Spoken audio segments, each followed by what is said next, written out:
Hello everybody and welcome back to the Wrestling Recap Show and the Heel Steven channel. I am your host Big Mike and we are here to discuss nights 1 and 2 of the UK Championship Tournament 2018 that happened yesterday and the day before yesterday. So that would be, I think they taped them, but they showed them Monday and yesterday Tuesday. And let me just say this again: the first UK Championship tournament, United Kingdom Championship tournament, was really good, and this was really good. They did different. They did a lot of stuff different. They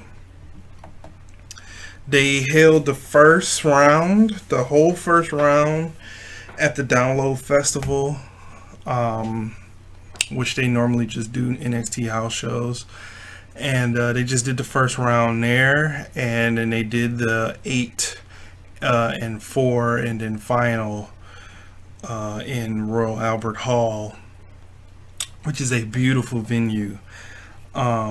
And night 2 especially was really good. Probably one of the better shows in WWE. Well, probably the show, like, compared to the main roster, is no comparison.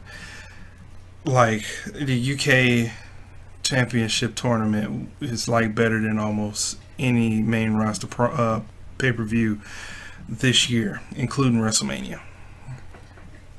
And that's a lot to say.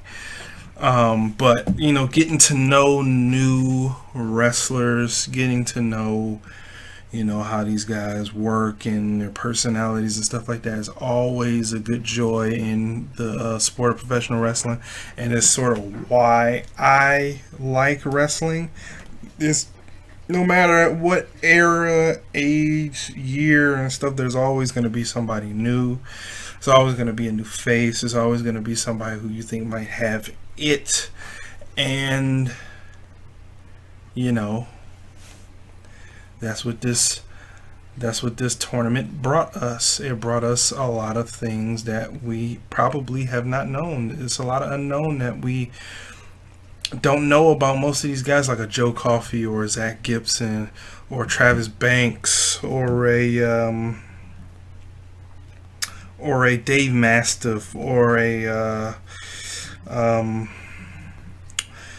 Ashton Smith or a what's that guy's name?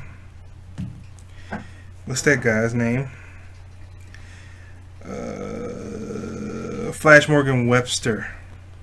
You know, so, you know, it's just stuff like that that is pleasing, and the intrigue is there, you know, to watch these guys perform, watch what they have done most of their careers, but on a bigger scale in the WWE market. So let's just hop right into it. But well, before I hop right into it, let's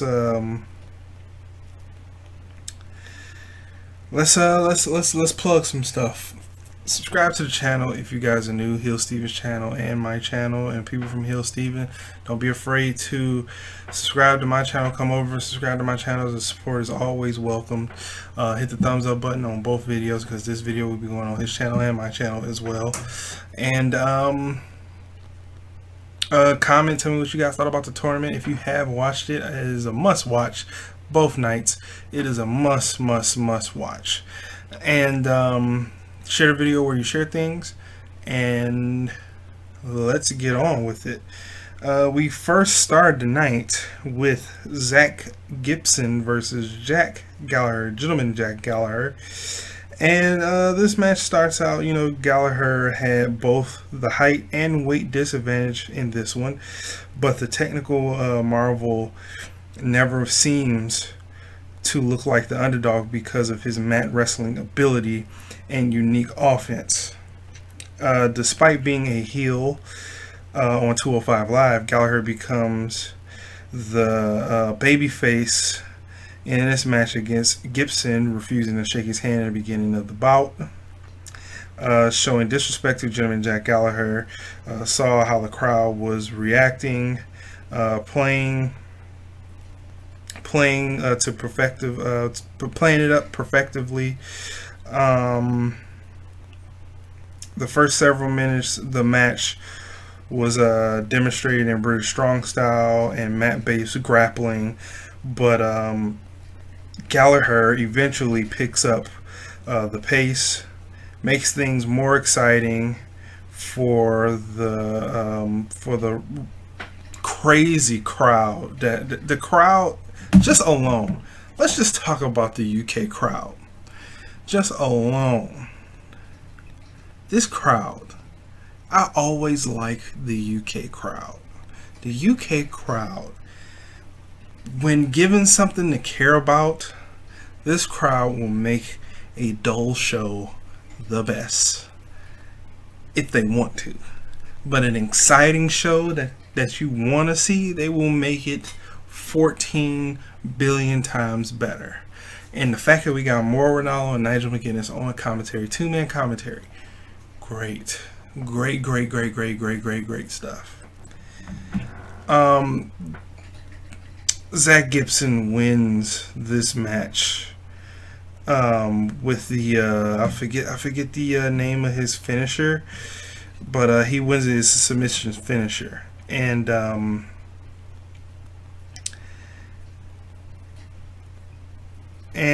you know, this was a really good match to start off the show, and I couldn't ask for a better, you know, start off to the show. And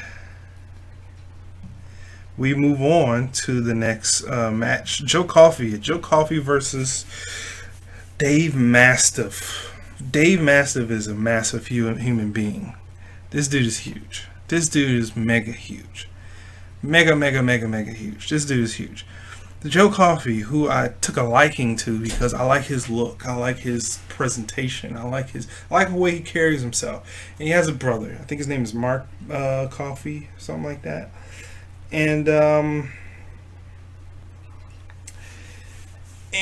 these two juggernauts, like these two dudes, is just two brutes going up against each other. It's just freaking crazy. Let's just start off by talking about they both came to a stalemate early on when neither competitor could take each other down, but Massive eventually gets the upper hand when the fight spills on the outside. Their size and styles force them to work a slower pace, but each exchange they have featured at least one impressive feat of strength or agility. These guys, man, for their size, they can move. Strength, like the strength on Joe Coffey, like Dave Mastiff looked like he's about legit 450. Joe Coffey looks about legit look like a legit 290. So 450 and 290. Dude, Master, like he could deadlift 630 pounds. Joe Coffey in his video package. You know, and he's from Glasgow, Scotland as well.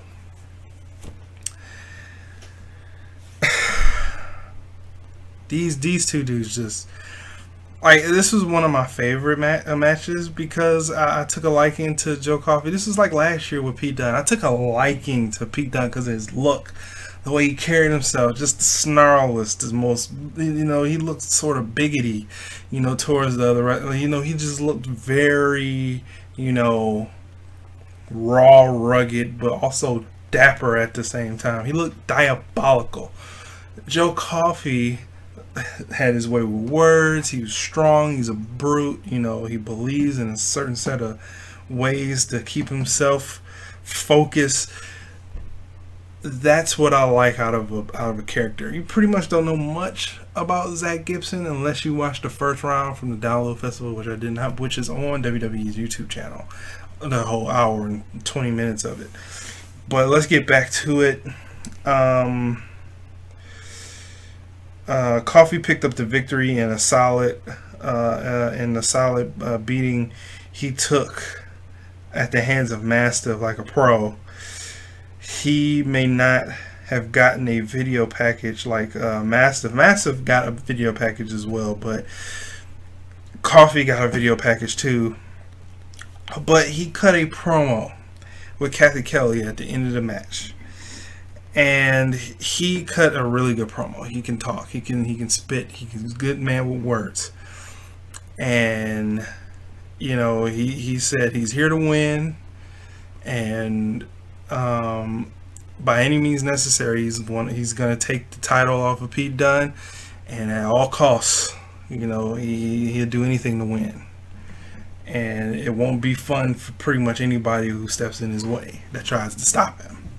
And he also had like a little you know, ab injury, side ab injury from Dave Mastiff. You know, them two just colliding with each other, you know, trying to outforce each other. Then we get our next match. We get Flash Morgan Webster, who was like a throwback to the 60s, like a 60s rocker, you know, like the Who, you know, like all of those guys, and versus Jordan Devlin, who was in the first United Kingdom Championship tournament. He was built like as a protege to Finn Balor, because he is from, I believe he's from Dublin, Ireland.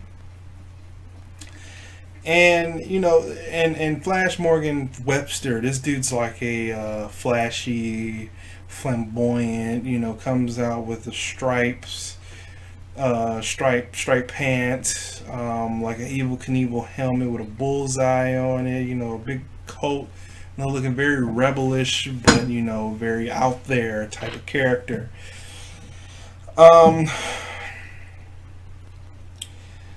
So this match, there was no handshake or show of sportsmanship from Devlin.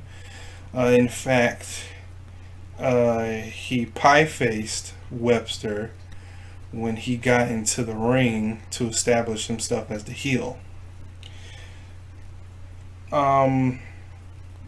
They both have different styles, obviously. Following, you know, the high impact of Coffee and all of those guys, you know, the brute force and the power in that, and then you get like high impact, you know, speed and agility with these guys. Flash Morgan Webster wins this match, and it's just a very, very good match. I intend you guys to watch this match too. I watch all of the matches. Then we get Travis Banks and Ashton Smith, I believe, to end off the 8-man into the final four. Now, here's the thing about Travis Banks. Travis Banks, I like his style, but I don't like him yelling all day through the match. He yelled at every point of this match, which was freaking crazy. I hated it. That's the only thing I really don't like about Travis Banks, is that he just yelled through this whole thing. Each strike, scream, kick, scream, jumping from the rope, scream, just a scream for every action that he did. And that was just like, man, how is this dude not hoarse at the end of the night talking to somebody? You know, he just screamed, grunt, put all his force through it, and it got annoying too for a little bit. But these two dudes is pretty much high impact, speed and agility as well, very technical as well. Travis Banks got the victory, moved on. He would be facing Joe Coffey in the final four. Final four begins. No. We get a triple threat for the women We get Toni Storm, who is I love Toni Storm. Oh my goodness! And we get Killer Kelly, who looks very delicious, and Isla Dawn or Isla Dawn or Isla Dawn, whatever Dawn. You know, this match is pretty alright as well. This was #1 contendership to figure out who's going to face Shayna Baszler the next night for the NXT Women's Championship. And, you know, this was a pretty short match. You know, this pretty much got straight to the point. 3 women.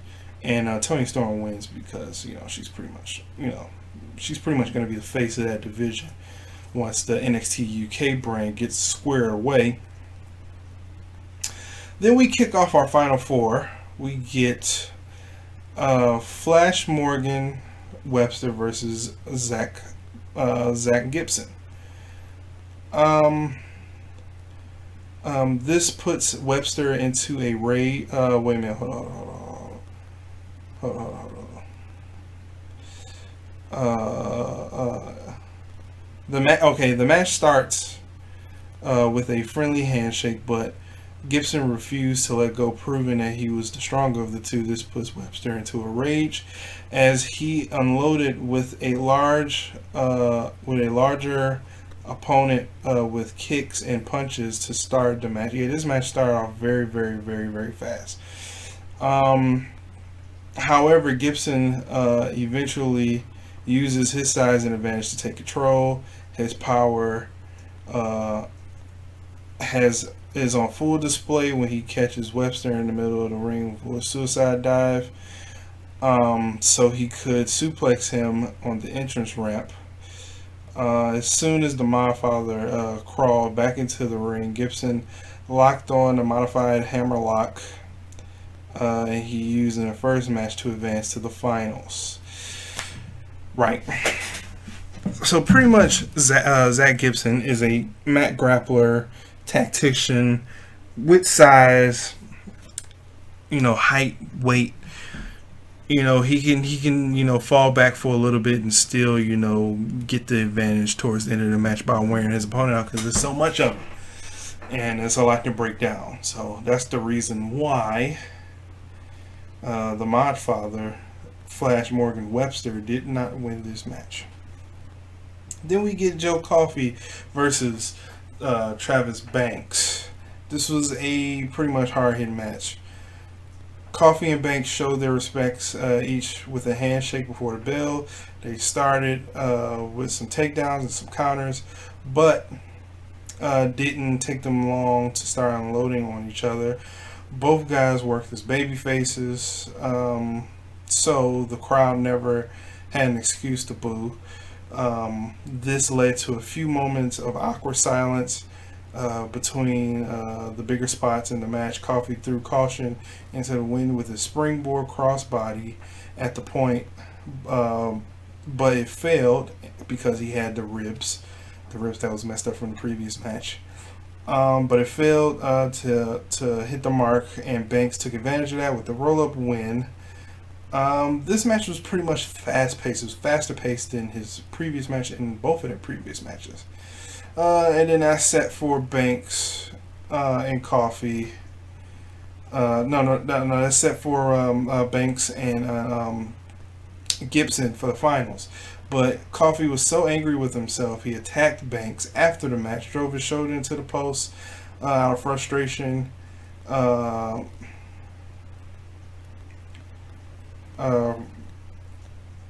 Resemblance of Dunn attacks during last year's tournament. So basically, he's pretty much the Dunn, you know, the Pete Dunn of this tournament. You know, he out of frustration, he threw him into the barricade.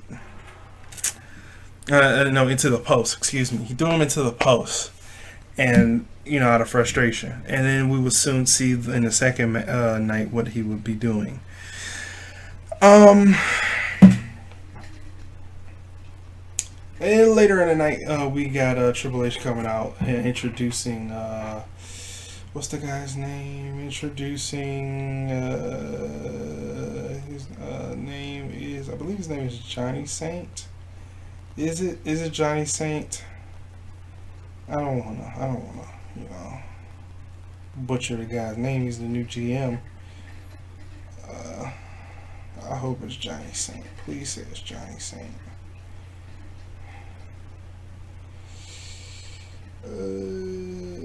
Please say it's Johnny Saint. I'm wasting time, but I don't know. I'm gonna say Johnny Saint, but I don't want to butcher the guy's name. His last name is Saint, but you know, he introduced that. He's the new GM of the UK, of the NXT UK brand. Then we get pretty much a dream 6-man tag. We get Undisputed Era versus British Strong Style, Pete Dunne, Trent Seven, and Tyler Bate. This match was freaking nuts. This match was really good. This match was a real good match. This match was really good.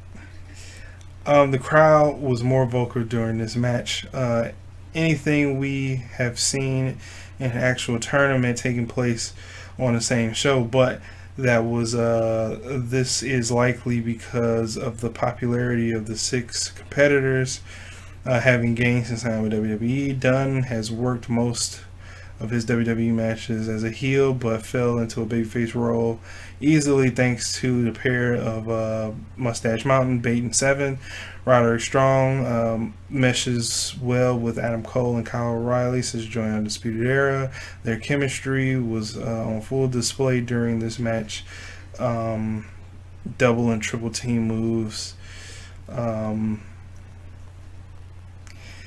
This match pretty much stole the show out of the tournament because Shawn Michaels came out after this match when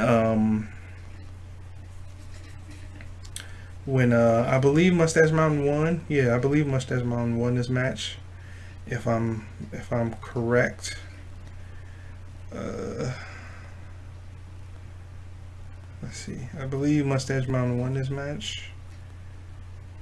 Not Mustache Mountain. British Strong Style. Yeah, they won this match.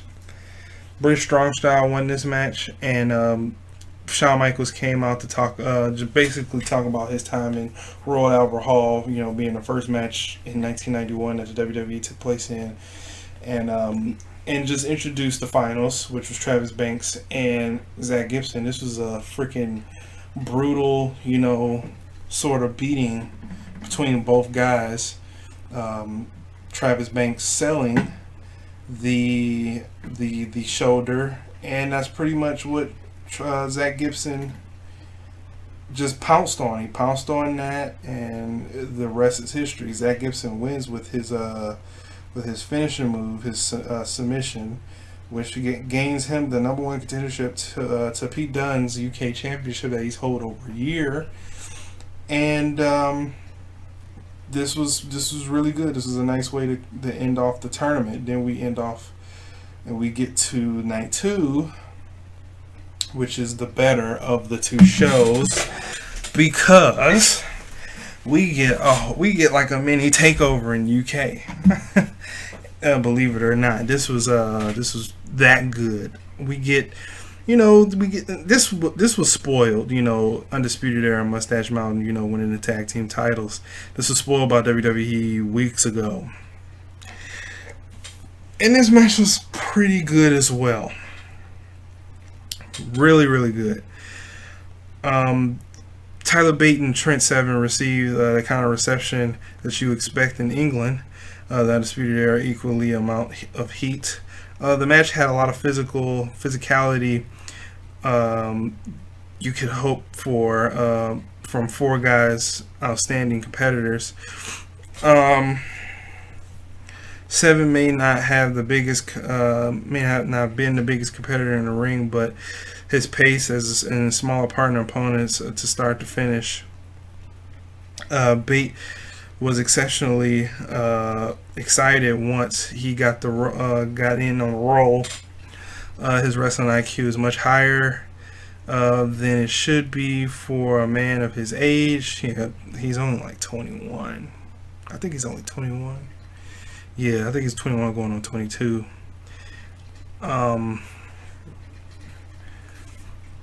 which should hopefully lead him to a long, fruitful career. Final sequence was masterful, performed in a series of exchanges involving the four competitors, either team looking like they have won multiple times. It was it was Tyler Bate and Trent Sevens who prevailed to become the new tag team champions, which throws a monkey wrench into NXT tapings and my layout from Salrex. This match was really good. I really liked it. It was a nice, great kickoff. Then we got a little settled down. You know, we get Killer Kelly versus Charlie Morgan. This was an okay match. You know, very slow pace, very, you know, high impact, methodical mat wrestling type deal. Killer Kelly did not get the win, I don't believe.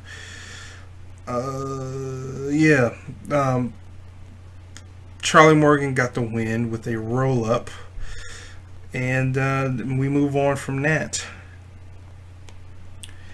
Then we get Mark Andrews versus Travis Banks versus Flash Morgan Webster in a triple threat match that was made by Johnny Saint. I hope that's his first name. Please, I hope that's his first name. But the UK general manager, and he came back out before the match got started and said, wait a minute. He said, I'm changing this match. This is going to be a fatal 4-way, and here's the next competitor. That's soon to be Noam Dar, making a surprise return off his injury, because this was weeks before he came back to 205 Live. So he went to the UK home to make his debut back and became the #1 contender for Pete Dunne's UK champion. Spoiler alert for the end. And this is pretty good as well. This is quick. This is very, you know, very spotty, very tricky. You know, how Fatal 4-Ways gets is spot fest, and, you know, Banks still selling the injury and all that type of good jazz. And Noam Dar gets the win. Then we get, I'll record this at 3 o'clock in the morning. Excuse my yawn. Then we get Adam Cole versus Wolfgang for the North America Championship, which is weird. But we get Adam Cole defending this championship in Royal Albert Hall. Crowd is extremely crazy over this dude, man. I love Adam Cole as well. Wolfgang is really good of a competitor too. This is a real good match. This is a real good back and forth match between these two guys. When Adam Cole got on the roll, he got on the roll. Adam Cole, for his size, he is very strong. He hit Wolfgang with a you know, that fireman's carry into the neck breaker. Like the attitude adjustment into the neck breaker that AJ Styles used. Then he hit him with the suplex neck breaker, or the one shot they used to call, but now he calls the wizard one shot to the back of the head, and he retains his North American Championship. Then we get Velveteen Dream versus Velveteen Dream and EC3 versus Aleister Black and Ricochet. This was a really good tag team match. This tag team match was really good for the star power that's in this match. Shout out to Mauro Ranallo. I love this dude. When EC3 came out, he quoted a T Grizzly song saying that he had a whole lot of money because he needs 2 vaults, which is a T Grizzly song and one of his singles off of his new album that came out a month ago. And I just want to say thank you for even acknowledging that exists, because I'm from Detroit, and T Grizzly, man, has just been one of the best artists from this city. And to hear that in one of his pop culture references just puts a big smile on my face. I popped when he said, to quote T Grizzly, EC3 has so much money he needs 2 vaults. That was very, very epic. Thank you, Mauro Ranallo. Thank you very much. Yeah, this was a lot of star power, and I believe Velveteen Dream abandoned EC3. EC3 was wondering what the heck was going on, holding the side of his face. He turned around, get hit with the black mass, and he faded to black. And that was the end of that match. Then we get Shayna Baszler versus Toni Storm for the NXT Women's Championship. This was very technical. This was very, very, very, very, very MMA-ish like. Toni Storm, you know, Shayna Baszler is just making everything look hurt. This is the one. This is one of the things I like about Shayna Baszler when she wrestles. She makes her stuff looks like it hurts when she's delivering it to her opponent. She and Toni Storm selling the ankle, you know, when they were in the corner after she twisted her ankle, you know, she was Irish whipping her into the other turnbuckle, and she took 3 minor steps and collapsed because her ankle was all types of snapped up. And it seemed like she really wasn't ready for that type of brutality in this match.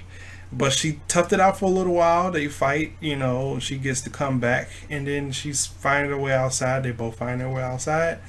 Shayna Baszler beats the 10 count, leaving Toni Storm out to dry. And Toni Storm, with the injury that she was selling, could not make the 10 count and was just getting back up, getting support from the barricade to pull herself up because she couldn't put no pressure on her ankle. And Shayna Baszler wins via countout and retains her championship. So we should see where that comes back to. Pete Dunne versus Zach Gibson. I was very, very, very, very, very, very nervous in this match. I was hoping that Pete Dunne did not, you know, lose his championship to Zach Gibson, because I was like, that would have been the wrong decision. I really didn't see it in Zach Gibson. He has what it takes, but he just doesn't have what it takes. You know, I see him sort of as a transitional champion, you know, hold it for a couple of months.